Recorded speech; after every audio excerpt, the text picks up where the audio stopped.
hell.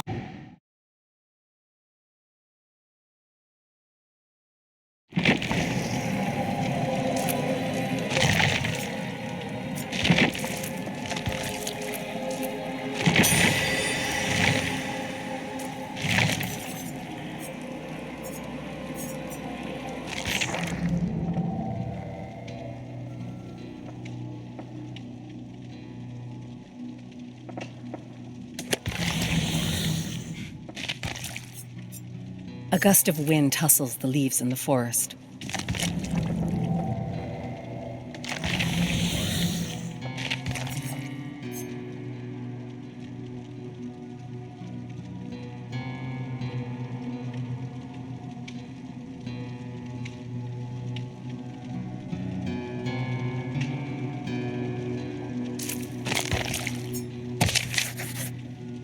Memory, 1736. Talbot Grimes' languished gaze peers out from under heavy eyelids. Orange candlelight blurs through a dense fog that descends upon him, tendrils snaking over his limbs. He thinks to pull away, but cannot. He tries to scream, but his voice is muffled. Fog seeps into his lungs. He relaxes, accepts it, invites it closer. The fog. The dark fog. He shakes his head as clarity returns to him. He's in his tent. A thin plume of fog, no, gray smoke, spirals from the pipe on the arm of his chair. Near his feet, a small bowl is broken, poppy seeds spilled over the ground. Morning already. He stumbles from his tent with cane in hand, takes a breath of cold Mongolian air, and stiffens his shoulders. Snow has nearly reached the base of the mountains in the distance. He stands in an expanse of dry, frost-covered grass crunching underfoot. The tents nearby seem out of place. "Sabanu, Mr. Grimes, your people wait." A small, prune-faced woman looks at him, nearly engulfed by her fur hat and hefty woolen coat. Her polite tone is forced in a way that crosses cultural barriers. "You're late, you opium-addled idiot," is what her voice truly reveals. She leads the way, a scant 100 yards, to what looks like a cellar door in the ground. Her help is unneeded, but she's been Talbot's guide during his foray into Mongolia, and she's willing to see it through to its end. She pulls open the door to reveal a dirt staircase descending into the earth. Talbot gives her a parting nod and steps inside.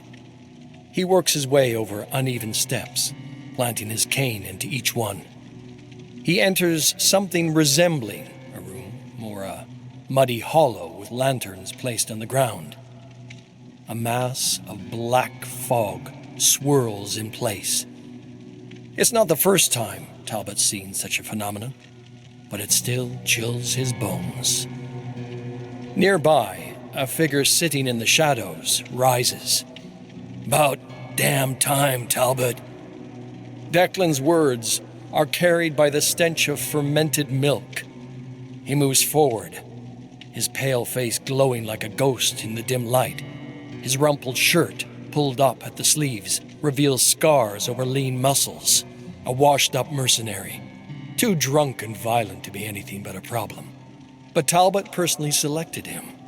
Surviving a bleed site with body and sanity intact has given the chemist leverage within the company. His other recruit, Nigel, smiles eagerly. The gentle philosopher's slim frame moves with cheerful anticipation that is out of place in the underground hovel. He's already donned most of his protective suit. It is something akin to a diving uniform. Its helmet, a metallic globe with a glass portal at the front. Talbot has informed his companions that this mission into the fog is one of exploration. But there is another element he has left unsaid. He is observing the realm's reactions to what he calls biological signatures. The theory that a person emanates a unique energy, one that may act as a beacon for otherworldly predators. Declan and Nigel are the test subjects.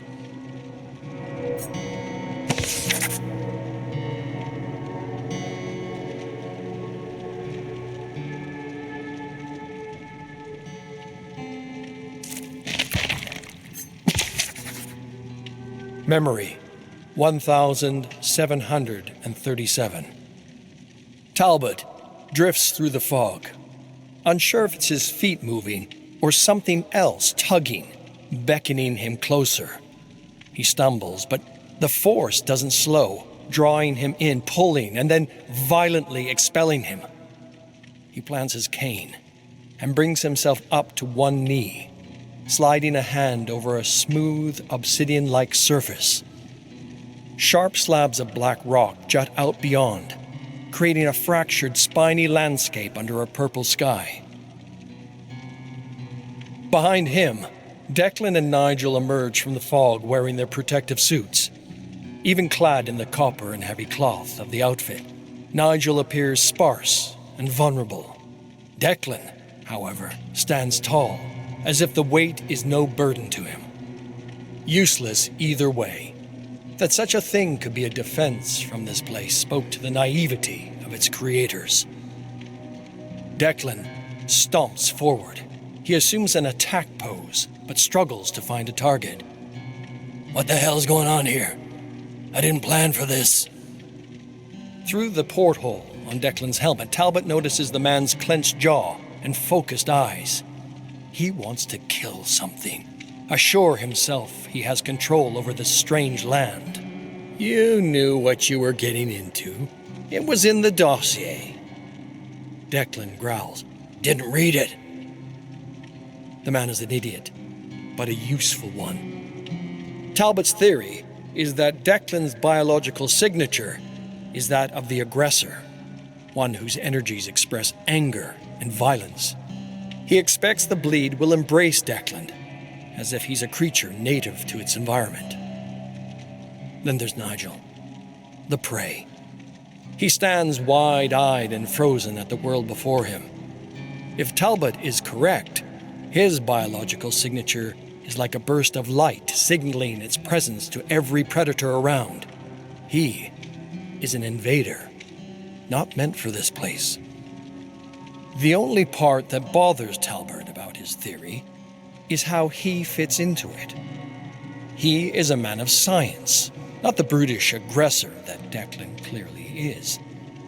So why does he pass through bleeds unharmed, with barely visible wisps of black fog clinging to his presence? Why does he sense that every time he steps into a bleed, that he is invited, not just to where he stands now, but somewhere else, somewhere far beyond?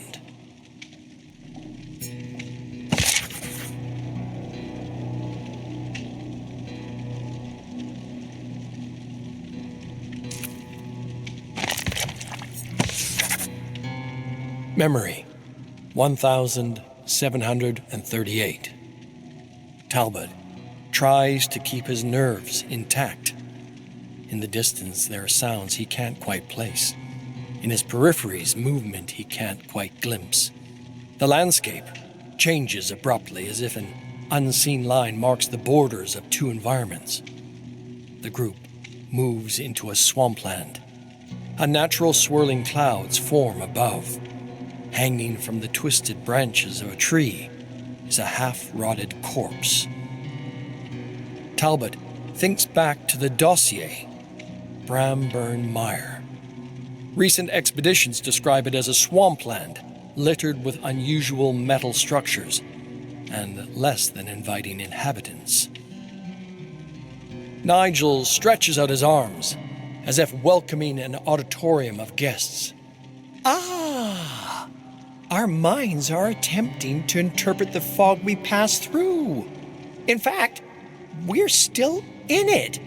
such a foreign element that we're imagining it in a way we can visually process. This is all an illusion. Declan flicks the corpse's loose jaw, chattering its teeth. Even I know it's not an illusion, you fucking idiot. Talbot ignores them, setting his sights on an unusual metal carriage next to a shack. Before he can appraise it, the ground rumbles, tossing him to the ground.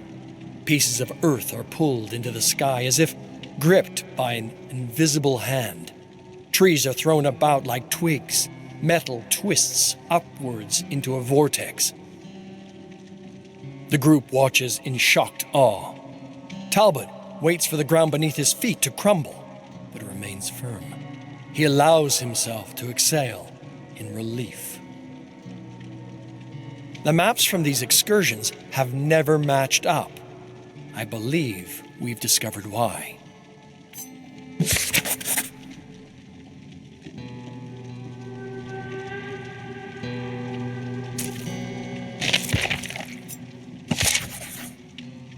Memory, 1739.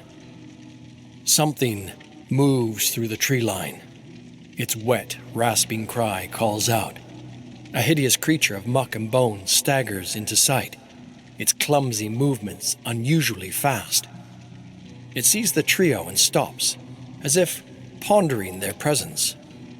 Declan leans forward, squares up, the imbeciles ready to charge into battle without so much as a second thought. Talbot lifts a hand. Slow. Do not provoke it. He motions the group back. With careful steps, they edge away from the creature, but it does not break its gaze. It seems almost content to leave them be, rattling strange sounds from its gullet until it screeches. A horde of muck creatures emerge from the trees. A moment of doubt flickers within Talbot. This is the moment to test the theory, or die. Run, boys, run!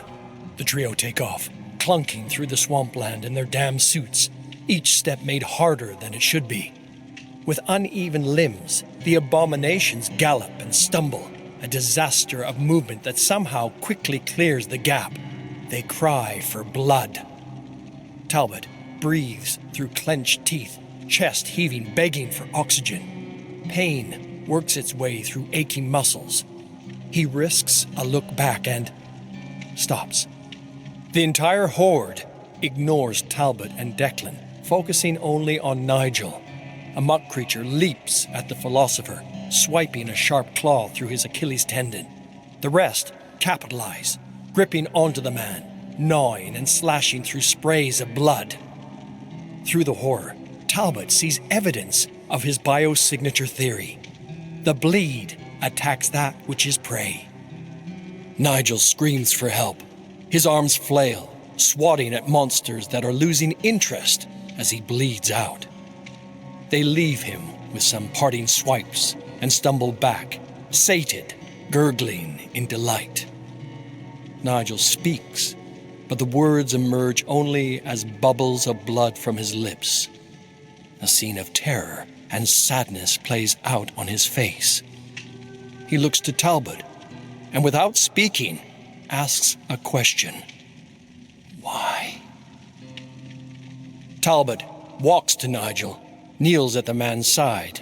He observes him through a lens of logic and rationality, noting the lacerations, the blunt force trauma. Nigel's shaking hand reaches out to no one, and in his tear-soaked eyes, there's something so human. Not prey, not aggressor, but human. Something Talbot had forgotten. He looks to Nigel's broken body and feels envy. How unfair that the pursuit of knowledge has stripped so much of himself. He rips a shred of cloth from Nigel's suit, wraps it around a gaping wound on the man's leg, tying it tight. Declan grabs Talbot's shoulder and spins him around. What are you doing? He's a dead man. Talbot doesn't hear him. He tears at the suit, pressing a palm to an ugly gash, but his movements are mechanical, lacking desire. Whatever you were, you are no longer. There's no saving yourself. Better to accept and live. Before he can turn away, the hairs on the back of his neck stand on end.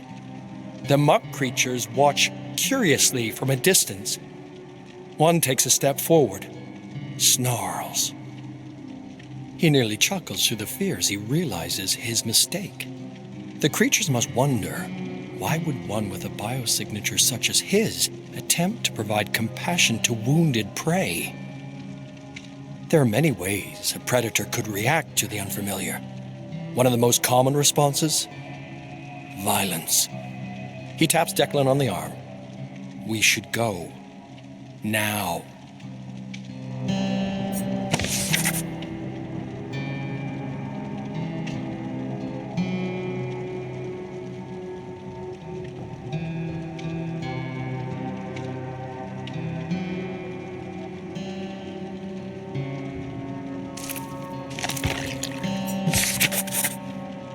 Memory, 1740. The two men step back, trying not to stir the creatures. It's too late. The horde follows, stalking slowly. Talbot notices it's only him their eyes turn to. They dare him to run. Dark thoughts flood Talbot's mind. He feels the agony to come, muscles ripped from their frame, jaws prodding into wounds and snapping bones. The animalistic desire to live clutches him tight, demanding action. His heart thunders against his chest, muscles tense. A shiver runs down his body, refusing to leave his hands. The monsters advance. Talbot grits his teeth till they're ready to crack. He tightens the grip on his cane, squeezes it like a hand pulling him from a cliff, and swings. The cane smashes into Declan's helmet, ripping it from his head. Before the big man can recover from the shock, Talbot swings again, planting the cane into Declan's skull with a sickening crunch. Declan falls to the ground, gasping for breath, fingers scraping through the mud. Talbot turns to the monsters and screams. The muck creatures chitter approvingly. As Talbot drops to the ground, they turn their attention to Declan. They pounce, wriggling into his suit, playfully tearing off strips of flesh. His head rises with heaving sobs as he squirms ineffectively. A creature slashes a sharp gouge through his cheek, burrows its head into his mouth. His body seizes in horror. Talbot tries to draw back, but cannot look away. Eyes fixated on blood, on body, on prey.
A gust of wind tussles the leaves in the forest.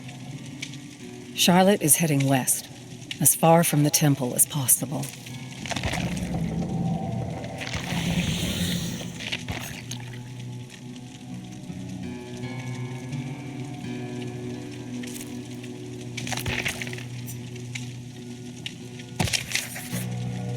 She sits on the floor, delicately etching the pencil back and forth on the thin paper, transfixed on the bird in the window. She returns a pencil to its tin, takes out a softer one, presses harder. She's had them a week, but already each of the 12 pencils in the pack are half their size. She presses a little too hard, breaks the lead. Beyond her door, she hears her father's voice, raised, a common refrain during his harder weeks. Unperturbed, she hatches and contours the stark image on her writing pad. Spoiling the kids! She sharpens a pencil, considers saying she's sick again, skipping dinner to stay in her room drawing. She knows they will stop yelling when she's in the room. The quiet is worse. Forks scraping plates, teeth scraping forks. No words. Prepare them for the real world. She focuses on the eye. Imagines a point of light. Imagines how the light would bounce and play across the pupil. Real work. A door slams. Carmina's body shudders just a bit, and the pencil goes straight through the paper, through the eye. She inhales, flips the next page of her pad. Quietly, the door to her room opens. Her mother. How are you, dear? I'm fine. Her mother takes the pad from her, grabs her backpack. It's okay. I'll get you more pencils. But for now, let's pack these things up. What for? Are we going on a trip? We might be. Carmina, what are you drawing? Her mother squints at the pitch-black bird on the sheet. It's a crow. I saw one outside my window today. I've never seen a bird like this here. Are you sure you didn't see it in one of your father's books, or maybe in a dream? No, Mother. It was just here. She points to the window. Nothing is there.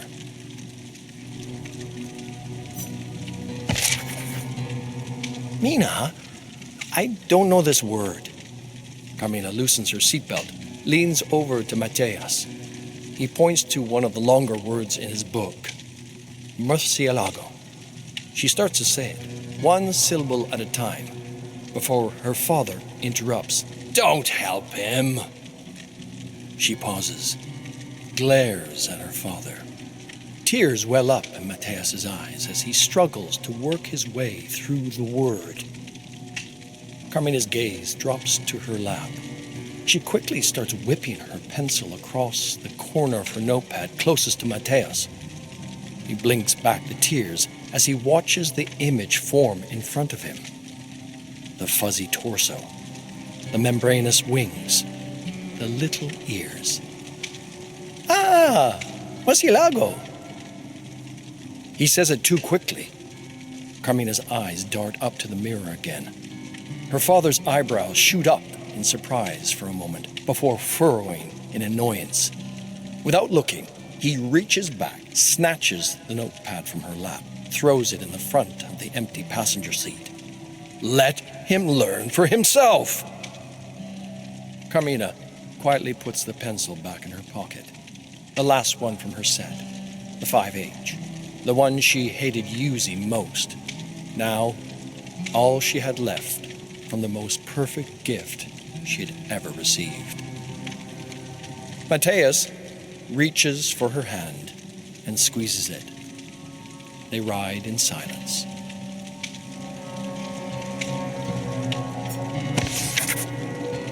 Rain hammers against the windshield of the old car as Carmina's mother drives down the local dirt road. The car's headlights struggle to provide any illumination, as ineffectual as the slim crescent moon above.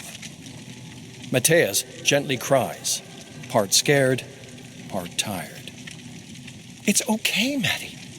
We'll find somewhere to sleep soon. The car lurches left and right as her mother struggles to keep it in control.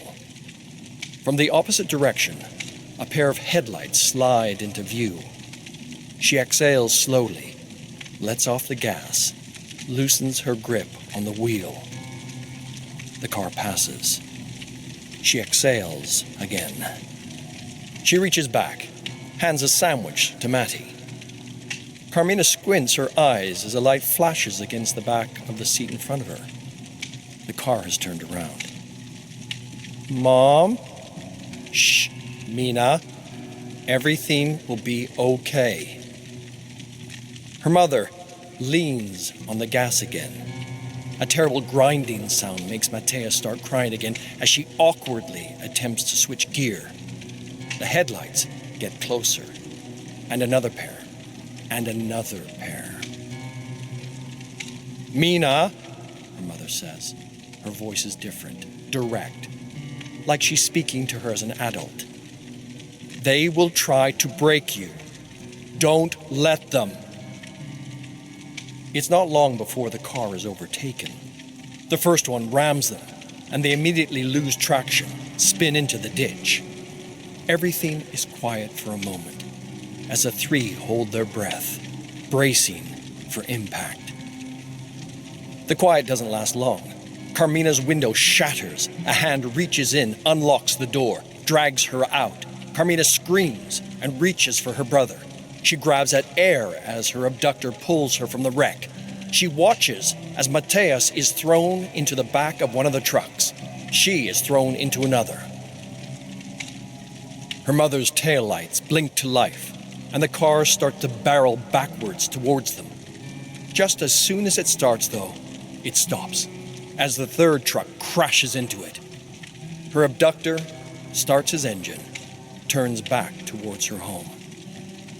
It's time to go home to your father, Carmina Mora.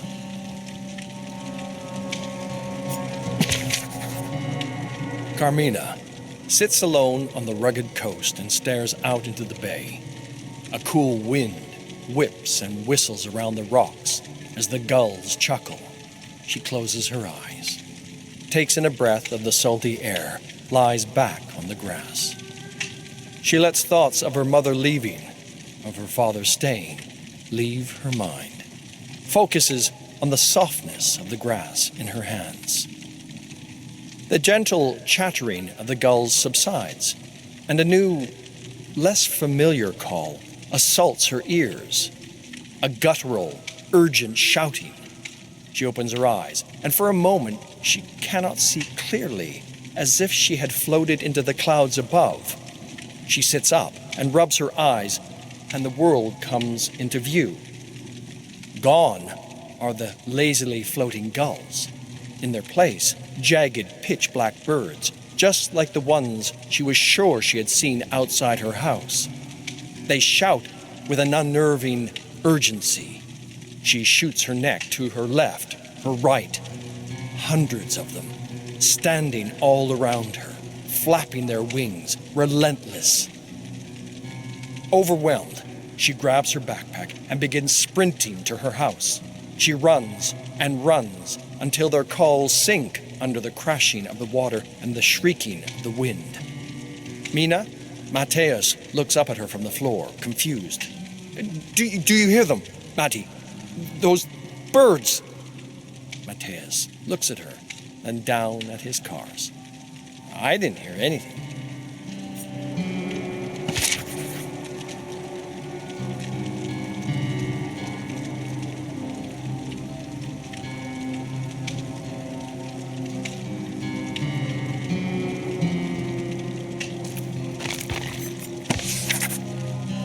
Her house sits silent. It has sat silent since Mateus passed. Carmina goes to school. Her father goes to work. Carmina gets home, she eats, locks herself in her room. Her father gets home late at night and goes straight to bed. When they do speak, he demonstrates cruelty unlike anything from before. It's the anniversary of Mateus's death, and she is called in sick to school. The crows in the tree left that day. Back when it would sit on her windowsill, it scared her. But now that it was gone, she feels more alone than ever. She stares at a blank pad, her last pencil behind her ear, a cheap black pen in her hand. But nothing comes out. Completely bereft of ideas, Carmina goes to the backyard, breaks the pen, smears it over the tree's bark, presses the paper against the tree, squeezes it until her knuckles start to ache, removes the crumpled sheet. Almost none of the ink transfers. The smear on her paper is barely recognizable. As she walks back to the house, she hears a car pull up in front. She ducks, knowing she'll have to talk to him and likely get yelled at if he sees her here in the morning. Listens through the window. She hears her father's boots clump into the house, and another pair of feet. Yes, she stopped drawing entirely. This is indeed a setback. I've still gathered the rest of the data as requested. Fine. Keep applying pressure to her, and let me know if you notice any changes. The door closes, and the house falls silent again. Carmina sneaks around the side of the house, peers around the corner. Her father and a man in a black suit get into a black truck just like the one from that night, and peel out of the drive. She sits outside for what seems like an hour, hugging the wall, frozen. Were they talking about her? Her drawings? Her data? All this time that she had felt alone, this was worse than alone. This is no way to live.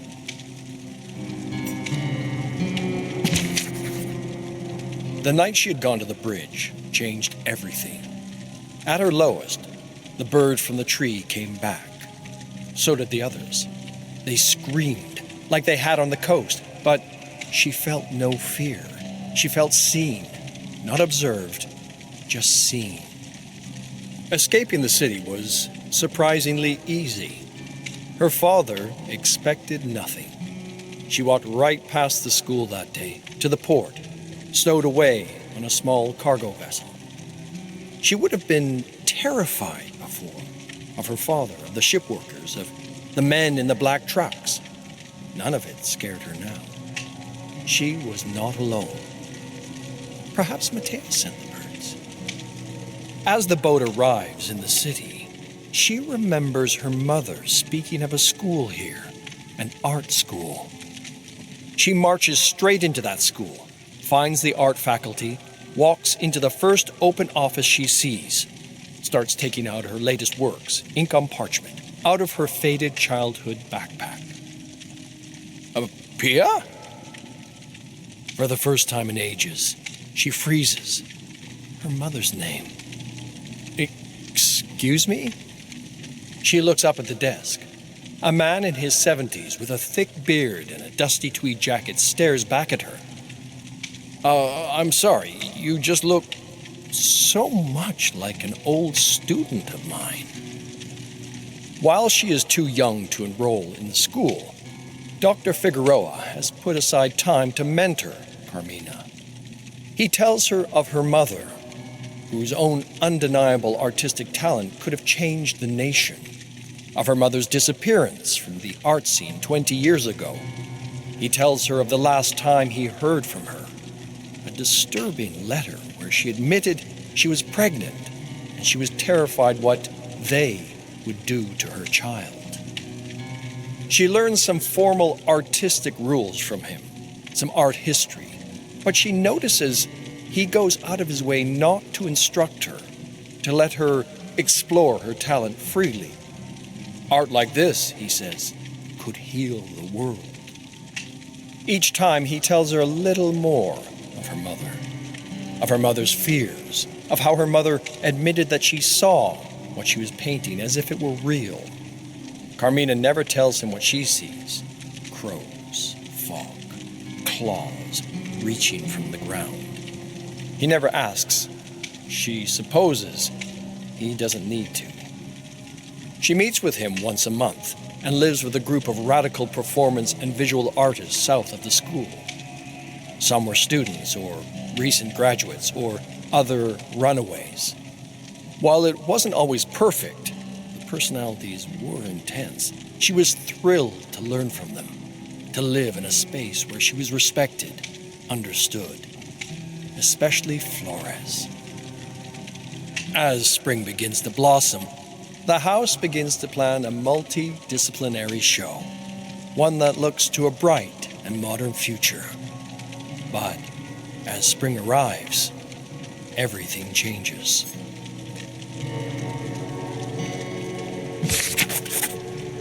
Dr. Figueroa went missing that day. A lot of people did.